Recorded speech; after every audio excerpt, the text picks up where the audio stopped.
porque eu sou ser humano também, apesar de ser pastor. Tem gente que acha que o pastor é super-herói, mas eu sou ser humano também, tenho a minha carne, tenho a minha vontade de ficar descansando.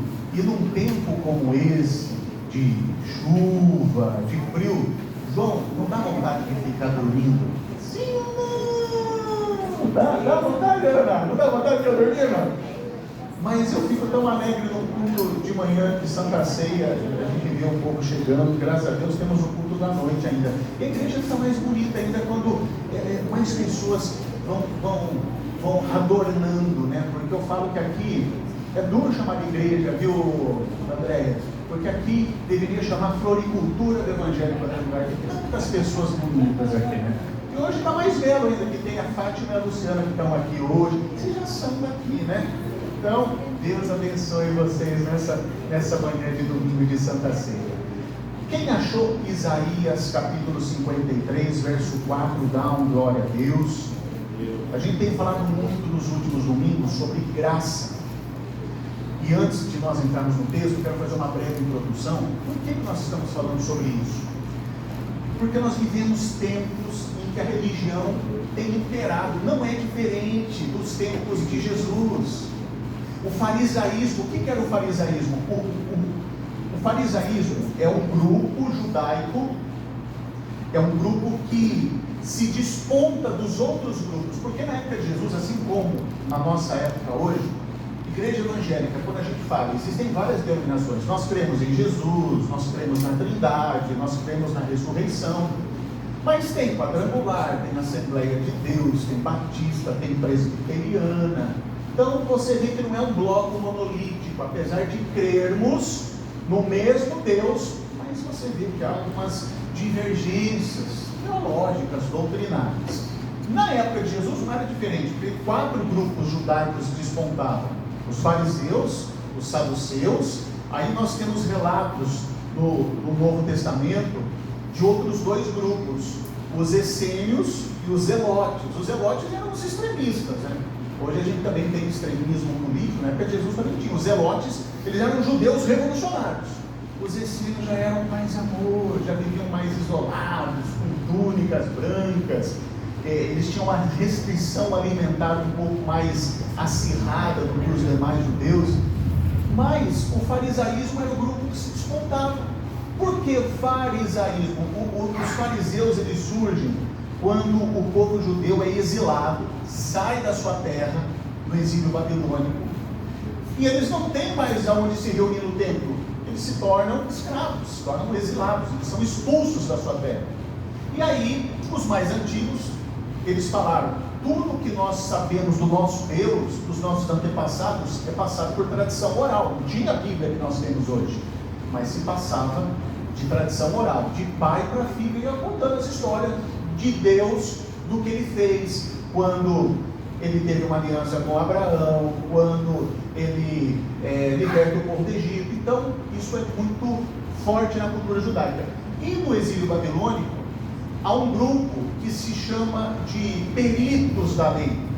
Eles começam a escrever para que essa tradição não se perca. E aí surge, lógico, os pergaminhos, os manuscritos. E consequentemente os fariseus são aqueles que eles se reuniam em alguns lugares, e essa reunião do hebraico sinagogar, daí entra o termo sinagoga. Agora eles não têm mais o templo, mas eles têm a sinagoga, e eles são aqueles que conhecem a lei de Moisés. Eles são peritos, são doutores, mas da mesma forma que eles conhecem a lei, ao mesmo tempo eles não praticam. E se a gente trazer para os tempos de hoje, qual é a igreja que mais cresce, qual desponta? A igreja cristã protestante, a igreja evangélica no Brasil. E não é coisa da minha cabeça, são dados do Instituto Brasileiro de Geografia e Estatística. Estou falando de dados oficiais do IBGE, do governo. Nós não estamos citando aqui aleatoriamente. Então você vê que a igreja evangélica tem crescido, mas ao mesmo tempo você não vê mudança no nosso país. Você não vê mudança na questão de comunidade. Então você vê um povo que diz conhecer muito a palavra, mas não condiz com o que praticam. Isso assusta, porque nós vivemos um período em que se impõe religião, mas se fala pouco de graça. Se impõe um legalismo moral, mas não se fala do sacrifício da cruz. E nós precisamos lembrar constantemente o que a religião faz. A religião trabalha com símbolos, é uma simbologia, porque alcança inclusive aqueles que não sabem ler nem escrever, porque é através dos símbolos, de forma didática, que nós vamos absorvendo a revelação de Deus para as nossas vidas, o tamanho do amor dele por nós. E toda a Santa Ceia nós temos essa representação tipificada em simbologias. Um pequeno pedaço de pão, que daqui a pouco nós vamos participar, e esse pequeno pedaço de pão, ele é simbólico, ó, um pedacinho de pão. E você fala, o que significa isso? Imagina o corpo de Jesus aqui, Gilmar, um pedacinho que foi cortadinho. Só que quando cada um for comungar, participar, nós formamos um corpo místico de Cristo, e isso é o que faz toda a diferença. Então, para nós lembrarmos o que é graça, a gente precisa ler esse texto messiânico no Antigo Testamento, Isaías capítulo 53, o verso 4, que começa assim: certamente ele tomou sobre si as nossas enfermidades e as nossas dores levou sobre si, e nós o reputávamos por aflito, ferido de Deus, oprimido. Mas ele foi traspassado pelas nossas transgressões e moído pelas nossas iniquidades. O castigo que nos traz a paz estava sobre ele, e pelas suas pisaduras fomos sarados. Todos nós andávamos desgarrados como ovelhas, cada um se desviava pelo caminho, mas o Senhor fez cair sobre ele a iniquidade de nós todos. Eu repito, mas o Senhor fez cair sobre ele a iniquidade de nós todos. Pai, fala conosco nesta manhã, em nome de Jesus. Amém. Toda a Santa Ceia, ela nos leva a olharmos para três direções. Toda a Santa Ceia, ela nos leva a olharmos para três direções, Marquinhos e Carlos Antônio. A primeira, para olharmos para trás. Porque quando nós olhamos para trás, nós lembramos do passado, nós lembramos da história. E a história da humanidade teve um divisor de águas, o antes e o depois de Cristo. Então, o mundo é impactado e ele é dividido nesses dois episódios: o mundo antes de Cristo e o mundo depois de Cristo, depois do que ele veio para cumprir. Então, quando olhamos para trás, nós lembramos do quê? Repita comigo: quando eu olho para trás, eu lembro da cruz. Mas também a ceia me leva a olhar para dentro, para examinar o meu coração, para cada um fazer o exame do seu coração, e também nos direciona a olharmos para frente, porque nós aguardamos a volta do Senhor.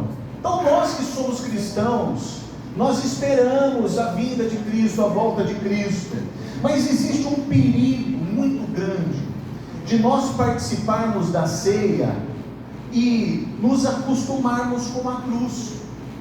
Como isso, pastor? Porque a cruz hoje em dia, como eu disse na introdução, ela virou um símbolo, mas ela está presente em colares, ela está presente em adesivos, em templos, às vezes pessoas que tatuam no corpo, mas a cruz não foi um símbolo bonito.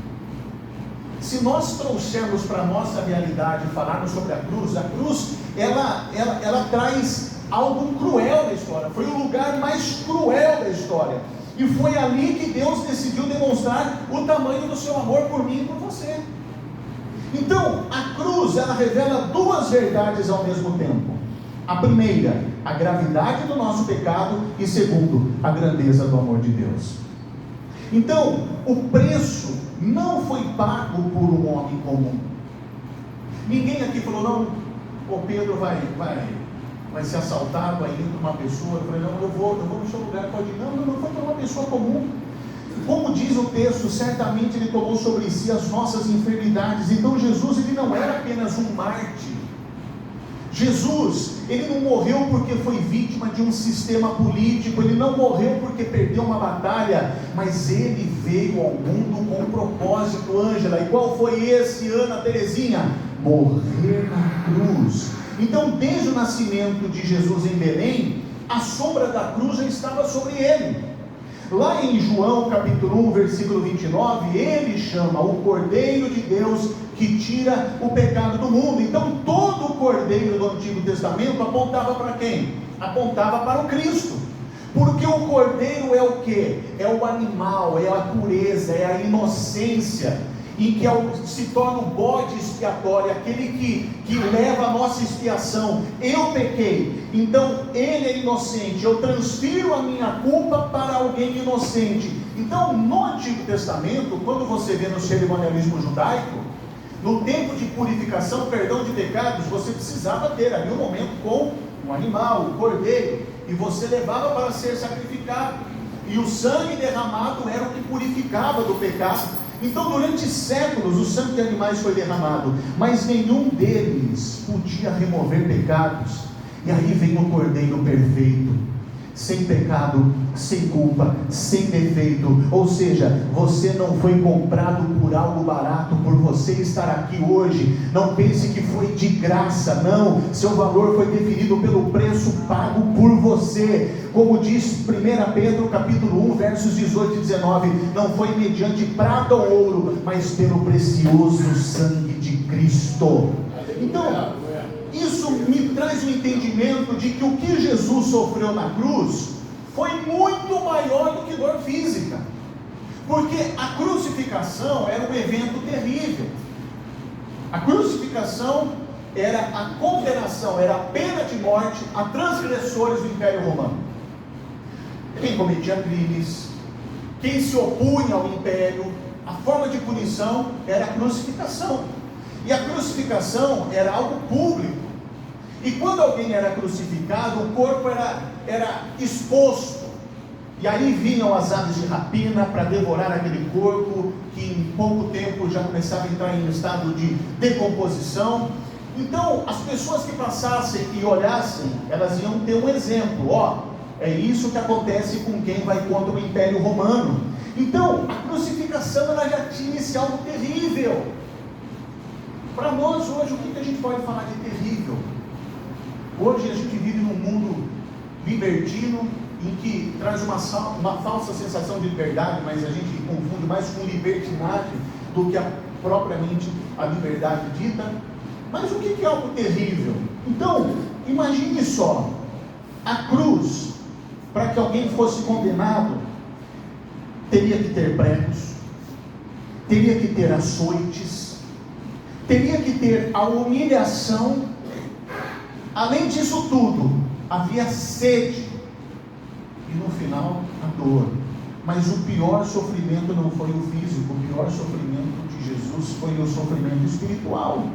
Então o versículo 6 ele diz: o Senhor fez cair sobre ele a iniquidade de todos nós. Imagine só o peso, a carga que Jesus carregou de toda a humanidade transgressora sobre os seus ombros. Então, na cruz, Jesus ele carregou a minha culpa, Jesus carregou na cruz o meu pecado, e Jesus carregou na cruz a minha condenação. 2 Coríntios capítulo 5, verso 21, o apóstolo Paulo vai dizer: aquele que não conheceu o pecado, Deus o fez pecado por nós. Então pense nisso, toda mentira, toda maldade, toda rebeldia e toda impureza, tudo colocado sobre Cristo, o inocente recebendo a sentença dos culpados. Uma linguagem mais de quem era do mundo, né? Jesus segurou um B.O.zão ali, né? Sabe quando a polícia dá aquela abordagem lá, ela fala, viu, é do menor, o menor segura a bronca, né? Porque não deixar o outro preso. O menor, por quê? Tem o estatuto da criança e do adolescente, aí fica tranquilo, você vai ficar ali como o menor infrator, depois você vai ficar maior, está tudo certo, está tudo muito seguro o B.O. Então, agora Jesus ele segurou o B.O. da humanidade toda, imagine só o peso todo sobre os ombros de Jesus. Então, entenda algo, na cruz, Deus tratou Jesus como nós merecíamos. Por quê? Para que pudesse tratar-nos como Jesus merece.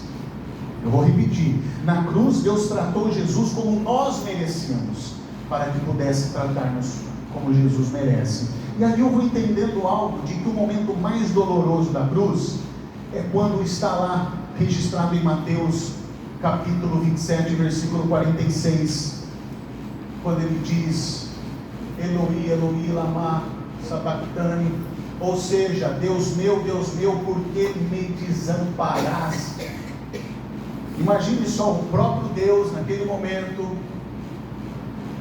ele diz: por que me abandonaste? Então, aqui está o ápice do sofrimento, o filho experimentando o abandono judicial do pai, não porque tivesse pecado, mas porque carregava o nosso pecado. Então o inferno que nós merecíamos caiu sobre ele, e a ira santa que era nossa foi derramada sobre Cristo. Por isso podemos nos aproximar de Deus sem medo. Por isso hoje existe perdão, por isso hoje existe reconciliação. Então repita comigo: o preço foi pago, mas ainda assim há quem viva como escravo. E a gente tem falado muito sobre isso aos domingos, né? Tem crentes que vivem como se a cruz não fosse suficiente. Como eu disse, a cruz ela virou um desenho, ela virou inclusive um ornato dentro de comunidades que dizem ser cristãs, porque se foca mais no Antigo Testamento, foca-se um evangelho superficial, um evangelho legalista, um evangelho religioso. Então, tem gente que vive ainda preso à culpa, tem gente que ainda vive preso ao passado, tem gente que vive ainda preso a acusações, gente que ainda vive preso ao medo. Mas a ceia nos lembra, lá em João capítulo 19, versículo 30, quando no grego está escrito tetelestai, ou seja, está consumado. Está consumado, está feito. Pago completamente, a dívida foi quitada, nada ficou pendente, nada precisa ser acrescentado, porque a obra de Deus está completa. Então, talvez há pessoas sentadas aqui que Deus já perdoou, mas ainda não se perdoaram. Pessoas ainda que estão presas à culpa. Cristo não morreu para que você carregasse eternamente aquilo que Ele já carregou, porque tudo que nós fizemos antes de termos sido alcançados pela graça, era tudo instintivamente pela nossa natureza caída. Entenda algo: o fato de nós sairmos todos os domingos, seja de manhã ou seja à noite, dos nossos lares, para estarmos num encontro como esse, celebrando a presença de Deus, celebrando a Eucaristia, nós precisamos entender que não é para eu viver uma vida religiosa, porque qualquer ser humano pode viver uma vida religiosa.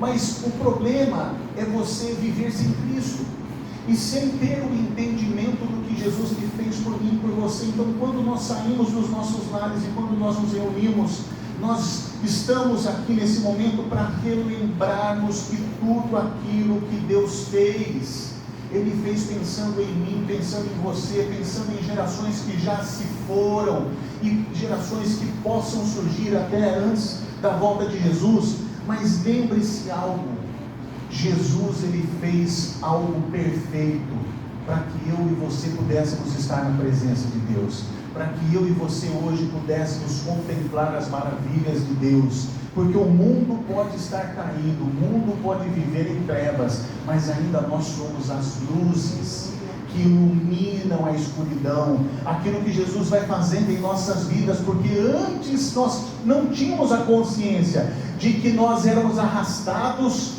a praticarmos o mal. E quando a gente fala mal, eu não estou falando de você matar, de você ser pessoa maldosa, de fazer malvadeza, literalmente falando. É a maldade que está no nosso coração mesmo, é aquela inclinação para o mal, de que se alguém falar mal de você, você não vai gostar, vai. Você vai falar: Marquinhos, fala mais, eu adoro. Isso daí é masoquismo, né? Agora, quando você começa a entender o sacrifício de Jesus, isso tem que te constranger, porque se não te constranger, aí fica difícil haver a regeneração, a reconstrução desse homem caído, porque a obra de Deus está completa no que se diz ao plano de redenção da humanidade, mas ele ainda não está completo em nós, a plenitude, porque a boa obra que o Senhor começou em nossas vidas ainda não terminou. Nós só estaremos no ápice da perfeição, na glória, Porque nesse mundo, eu sempre enfatizo que nesse mundo, por mais que a gente fale da cruz, por mais que a gente fale do que Jesus fez, mas nesse mundo ainda nós somos influenciados por aquilo que nós vivemos antes de estarmos reconectados com Deus. Porque os nossos olhos estratificam, os nossos olhos segregam, os nossos olhos excluem, porque nós temos padrões de beleza, nós temos padrões morais, nós temos os mais variados padrões, e nós classificamos e adjetivamos essas pessoas de acordo com a nossa percepção, mas uma percepção imperfeita. Porque quando Deus ele olha para nós com toda essa imperfeição, eu imagino Deus olhando para cá, começar por mim aqui no altar, ele fala, para falar a verdade, no fundo, você não é nem para estar em cima, né? E esse povo aí, deixa eu ver, também não era. Mas ele não olha como nós olhamos, porque às vezes a gente pode tirar as lentes, né? A gente pode olhar aqui e falar assim, o Pedro vai fazer na igreja? Quem nunca falou isso de algum irmãozinho ou irmãzinha? Fala a verdade, senhora. Quem já falou isso? Não sei o que vai fazer na igreja, porque nós temos esse olhar, porque nós estratificamos, nós segregamos. É como eu ficar sem óculos aqui, eu vejo embaçado, mas Deus ele não nos vê dessa forma, porque eu olho para cá, eu consigo ver pessoas altas, pessoas baixas, pessoas cabeludas. Eu também me vejo cabeludo pela fé, em nome de Jesus. Eu vejo aqui jovens, crianças, homens, mulheres. Mas a gente vê aqui, a gente consegue fazer algumas classificações. Deus não vê desse jeito. Sabe como que Deus vê? Porque eu posso olhar aqui para o velho, o velho não vale nada. É porque Deus sogro, tá? Por isso que eu estou falando isso, tá? É brincadeira, viu, velho? Você sabe que a gente, né? Então, a gente pode olhar aqui e falar, ei, Júlio César, Leandro, e a gente está junto aqui, né? A gente tem essa tendência, né, William? Agora Deus não vê dessa forma, Deus ele nos vê pela cruz, pelo sangue do Cordeiro. E pelo sangue do Cordeiro, ele olha aqui para Fátima, ele olha para Luciana, ele olha para Ana Júlia, ele olha para Kátia, para Andréia, para Miriam, ele olha para Ruth, ele olha para o Ailton, para Andréia, para o Samuel, para Terezinha, para o Pedro, para Mara, para Lene, ele olha para a Rosângela, para o Felipe, para a Letícia, o Rafael, olha aqui para a Elaine, olha para o Carlos Antônio e fala, vocês são perfeitos. Isso constrange, porque a gente sempre fala, eu não sou perfeito, mas a gente admite, eu não sou perfeito. E as pessoas que mais estão ao nosso lado, que nos conhecem mais intimamente, sabem. Você não conhece a peça, ou não é? Você quer saber do pastor? Pergunta para a esposa. Você não conhece a peça, ou não é? A gente é assim. Mas você sabe o que é o mais importante? A esposa pode falar, não conhece a peça, mas ele vai olhar assim e falar assim, eu conheço muito bem, é perfeito, é meu filho amado, querido, remido pelo sangue do Cordeiro, e é isso que nos traz, sabe o quê? Isso que nos traz paz, isso que nos traz leveza, porque o Espírito Santo de Deus é isso, é Jesus habitando em mim, e isso me constrange de uma certa forma, que quando eu olho para o espelho eu vejo o quão terrível eu sou, mas ao mesmo tempo eu me constranjo, porque sabendo disso, eu ainda sou tão amado por Ele. Ai meu Deus, como Ele é maravilhoso, o quanto Ele me ama, e quando eu vejo o que Ele fez por mim na cruz, e tenho essa consciência, tudo muda, a nossa percepção muda, e a gente começa a querer agir como quem? Como Ele, porque Ele está ao nosso lado. Dizem alguns palestrantes de que nós somos a média das 5 pessoas com quem convivemos. Diz o ditado, né? Diga com quem anda, seu direito. Raras exceções, né? De pessoas que vivem ali com gente que não presta. Isso é uma pessoa boa, dá bem, dá certo na vida.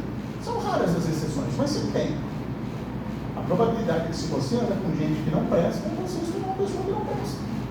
Se você anda com pessoas que estão no crime, a tendência de você entrar para a criminalidade é muito grande.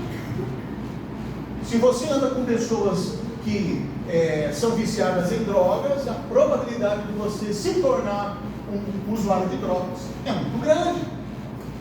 Porque tudo isso faz parte do quê? do nosso círculo.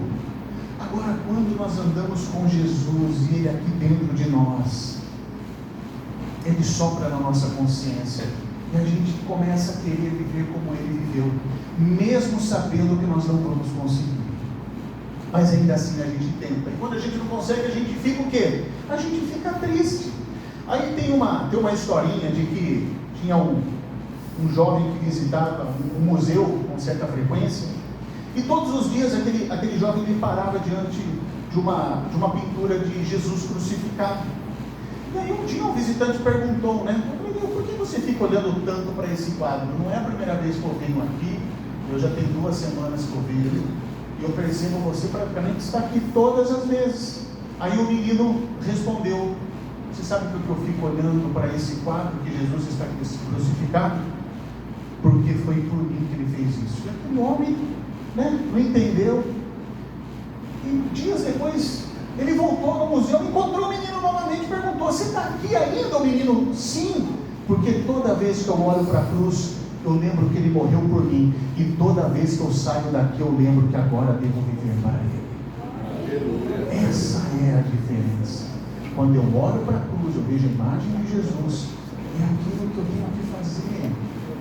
Gente, a gente olha para as notícias, principalmente notícias que estão cada vez mais comuns hoje em dia.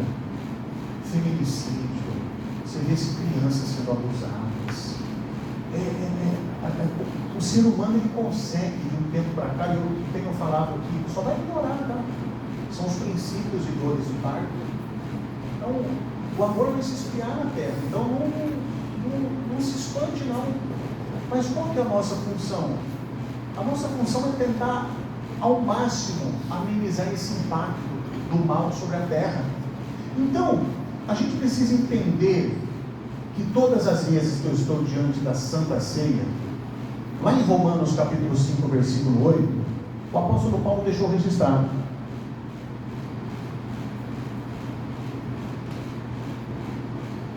mas nisto, Deus demonstra o seu amor por nós. Cristo morreu em nosso lugar, apesar de sermos pecadores. Então hoje nós não nos aproximamos da mesa porque nós somos dignos. Nós não nos aproximamos da mesa porque nós somos perfeitos, mas porque Cristo é digno, porque Cristo é perfeito. Então, nós participamos porque fomos um dia alcançados pela graça. Então o pão nos lembra do corpo que foi entregue, o cálice nos lembra do sangue derramado, e ambos nos lembram que fomos amados até o fim. Então, esse é o momento de nós olharmos para o passado, que é a cruz. É o momento de nós olharmos para o nosso interior, para o nosso coração, e ao mesmo tempo olharmos para a frente, que é a grande promessa e recompensa, que é a volta de Jesus. Então a Santa Ceia é esse momento. É um momento de eu lembrar, de eu me despir, talvez, de uma performance religiosa, porque nós somos performáticos, né? Olha só o que nós fizemos com a ceia do Senhor, que nunca foi assim. A ceia do Senhor não era desse jeito. Nós criamos uma performance, romantizamos a ceia, e algumas igrejas se apropriaram da ceia, tomaram a de Cristo, tomaram a ceia de Cristo, e elas se apropriando, elas cedem um lugar à mesa a quem eles acham que tem direito, quem tem merecimento, quem tem mérito. Então deixa eu falar uma coisa para você: graça não é mérito, graça é favor imerecido. Eu não merecia, mas Ele fez por mim. Então, todas as vezes em que eu lembro da Santa Ceia, eu tenho que lembrar da simbologia, da exortação que Paulo faz, principalmente para Corinto, porque a ceia, Ailton, na época de Jesus, não era assim. Jesus morreu, ressuscitou, o Espírito Santo veio sobre a terra, agora começa a igreja primitiva, tudo bonito, todo mundo decora alguns nomes. Mas aí é igreja igual hoje? Não. A igreja acontecia nos lares, nas casas. E o que era a comunhão? A comunhão era literalmente levar pratos de comida, levar um vinho. Então o povo comia, o povo bebia. Mas o povo não entendia a simbologia, porque Paulo ele fala: e aí, vocês não comem na sua casa, vocês vêm para comer na igreja, vocês esquecem dos pobres, porque nem todo mundo tem dinheiro para trazer comida, mas o propósito é esse. Jesus, ele deu sua vida por todos, e nós também fazemos isso por todos. Então quem tem, distribui com quem não tem. Essa é a lógica da ceia, essa é a lógica do sacrifício de Jesus. E o povo saía de lá embriagado. E Paulo fala: nisso não os elogio. E aí Paulo vai falando: examine-se, pois, o homem a si mesmo.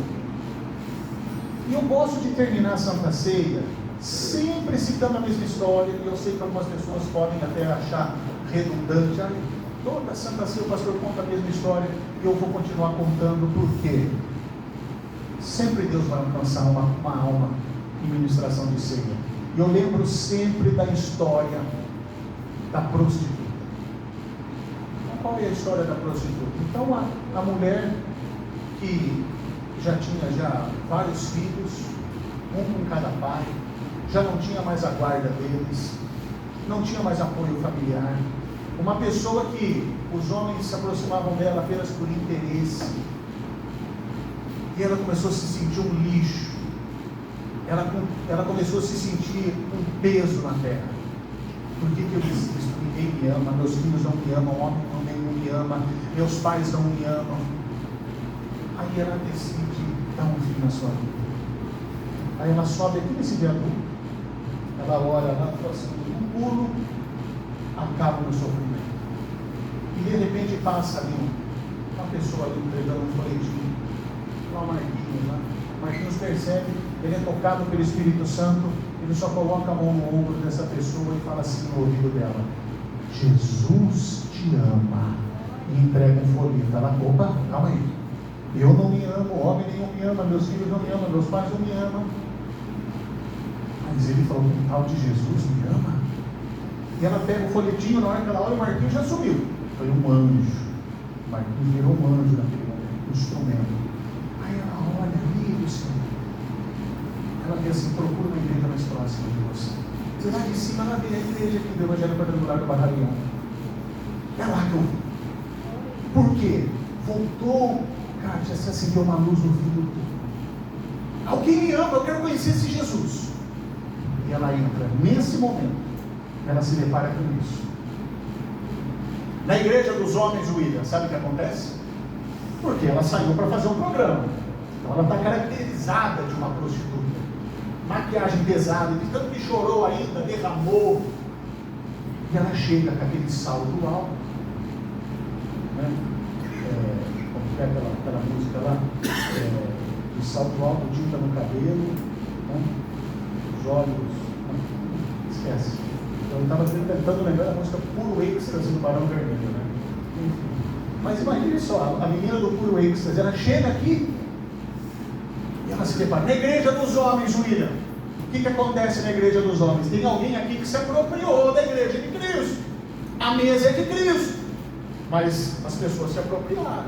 Opa, eu estou no comando aqui agora, não é mais Jesus não. Calma aí, deixa eu olhar aqui, ó.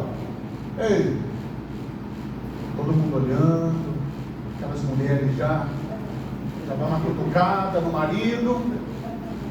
Aí no pensamento ela já fica pensando: o que essa prostituta está fazendo aqui? Não é o lugar dela. A igreja dos homens faz isso. E aí, alguém que se apropriou da igreja de Cristo, que não olha com os olhos que Deus nos vê, ele olha para ela e fala assim: querida, desculpa, mas você não está apropriada para o momento. Eu sugiro que você volte numa outra oportunidade, com roupas melhores, mais trajada, que você possa voltar com a sua consciência. Meu, se sou eu no lugar dessa mulher, alguém fala isso, sabe o que eu faço, dona Júlia? Eu falei: meu, que mentira, tal de Jesus que me ama nada. Eu entrei ali procurando esse Jesus que me ama e eu estou sendo expulsa. Se fosse eu no lugar, sabe o que eu faria, Janaína? Eu terminaria de fazer aquilo que eu tinha começado. Eu vou agora, vou terminar de fazer. Ninguém me ama mesmo. Mas na igreja de Cristo, se essa mulher entrar, as pessoas podem julgar, mas o Jesus que eu conheço, não sei o Jesus que você conhece. Porque tem algumas pessoas que acham que conhecem Jesus, mas conhecem Genésio. Não conhecem Jesus. Tem pessoas que acham que são convertidas, elas são convencidas. Mas Jesus, quando ele vê a pessoa entrando, fala assim: minha filha, hoje você é a pessoa mais importante aqui hoje. Vem aqui, ó. Você vai sentar do meu lado. E as pessoas não vão entender. Lembra do cenário de Jesus diante de uma inquisição munida de pedra? Porque a lei podia dar o apedrejamento a uma mulher adúltera. E quando perguntam para Jesus: o que você fala, Jesus? Aquele que não tem um pecado, atira a primeira pedra. Quantas pedras foram atiradas? Todo mundo foi embora. Jesus virou para aquela mulher e falou: viu? Ninguém te condena, eu também não te condeno. E Jesus fala: vais e não peques mais. E a gente acha que o vais e não peques mais é falar: agora eu não vou errar. Não pecar é não viver longe de Deus, é não viver longe de Cristo.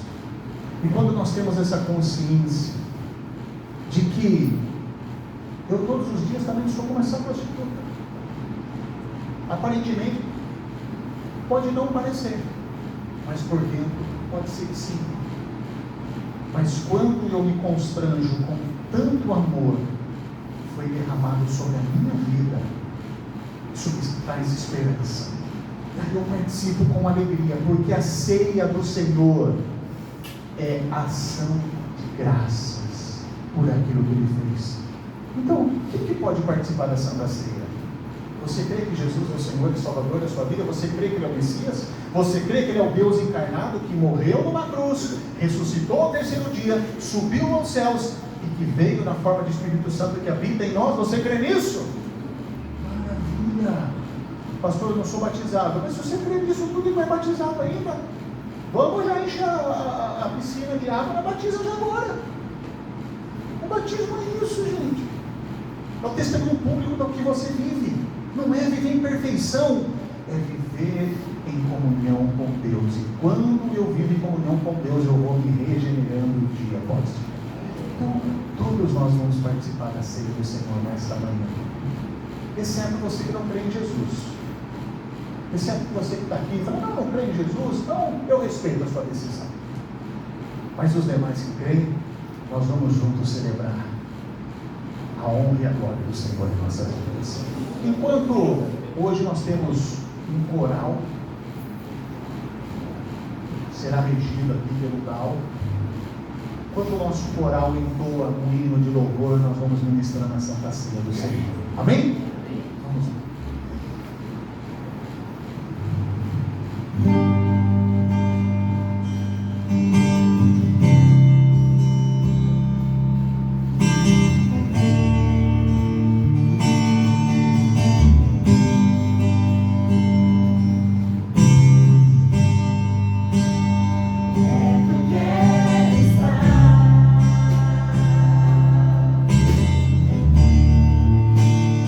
Junto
Graças a Deus, sem peso, sem culpa, com alegria.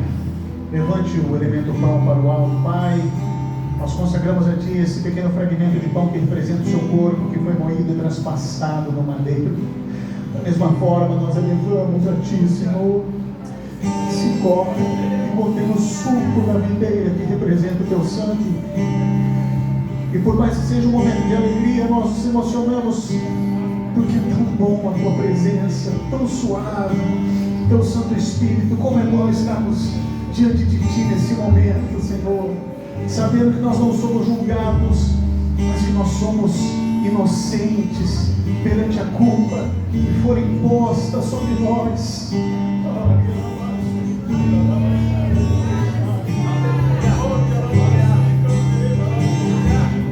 Pai Santo, Senhor, nós também consagramos este cálice que representa o Teu sangue, o sangue que nos purifica do pecado. Tomai todos, comei e bebei este meu corpo e meu sangue que é dado por vós. Fazei isso em memória de mim, em memória de Jesus. Vamos todos participar da Santa Ceia do Senhor.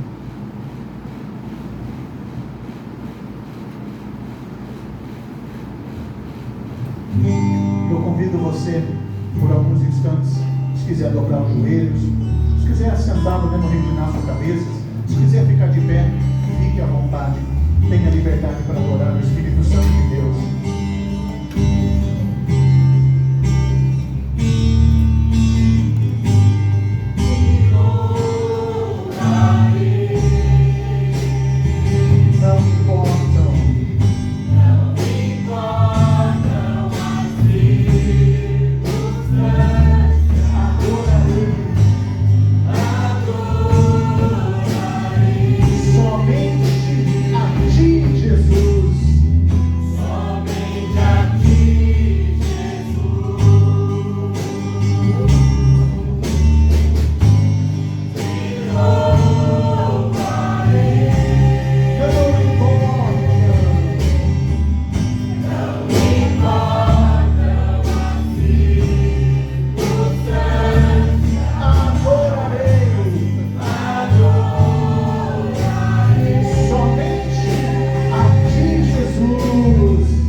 Subindo ao trono e a glória de Deus manifestando esse mundo. Esse é o propósito. Então, parabéns aí. E esse é o coral, né, Edal? Você quer fazer um convite? Graças a Deus, irmãos. A gente está aqui não porque a gente quer aparecer, porque a gente quer ser estrela. A gente não está aqui, a gente está porque é o chamado, né? É o chamado de Deus para cada um de nós. E eu sei que tem você que está sentadinho aí.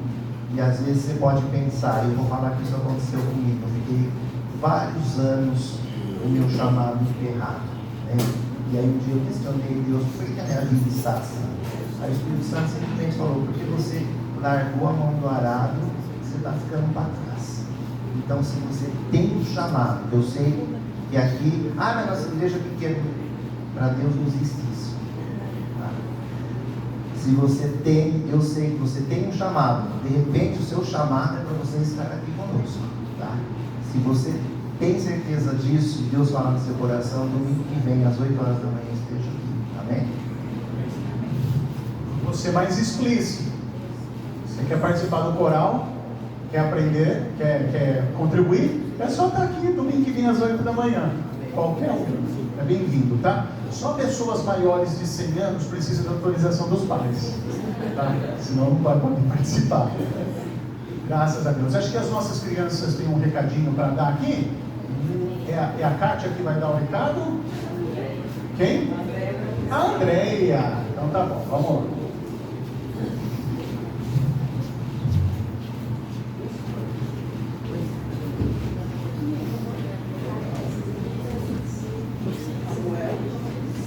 A pastora também. Quero você lá na frente.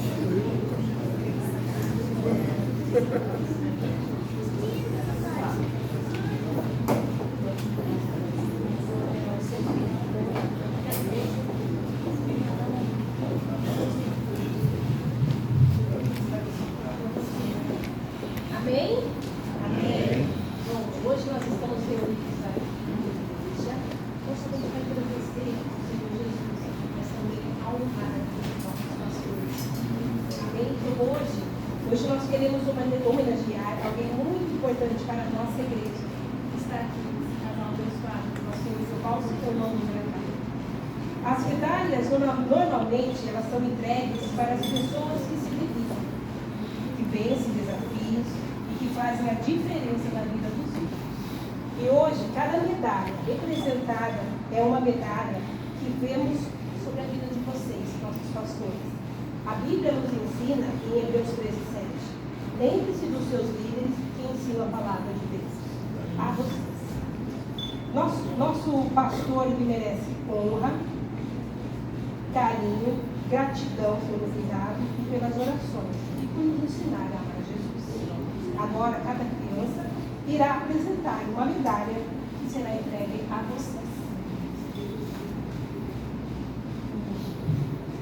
Medalha do amor. Obrigado por cuidar da igreja com carinho e paciência e dedicação. Nós sentimos o amor de Jesus através da sua vida.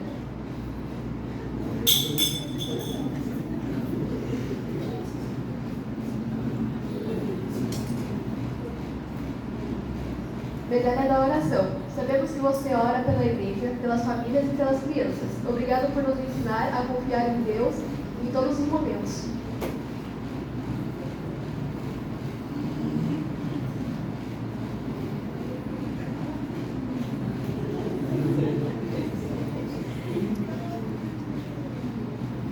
Medalha da coragem. Ser pastor não é fácil, mas Deus te fortalece todos os dias para continuar firme, cuidando da igreja. Obrigado por sua coragem e dedicação.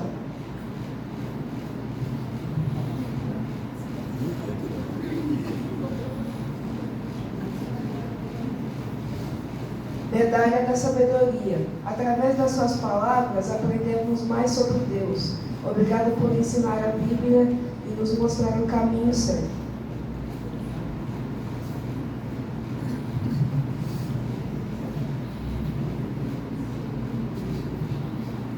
Medalha da fidelidade.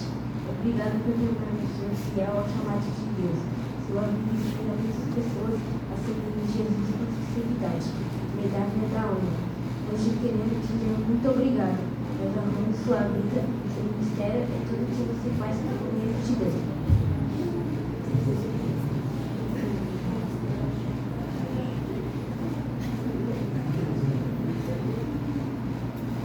Pastores, nenhuma medalha consegue representar totalmente o valor da sua missão. A sua dedicação tem marcado vidas e conduzido pessoas para mais perto de Jesus.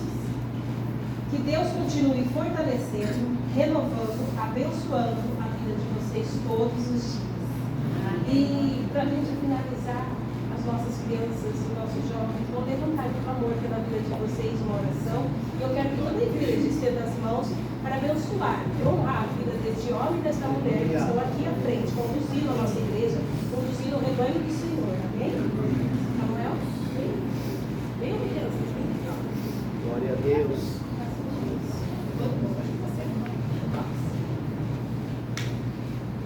Amém?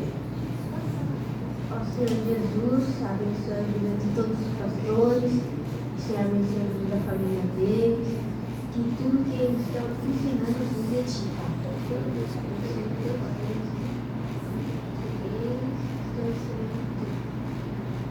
Senhor, voltando a mente deles, que é esperar, eles estão fazendo. Amém.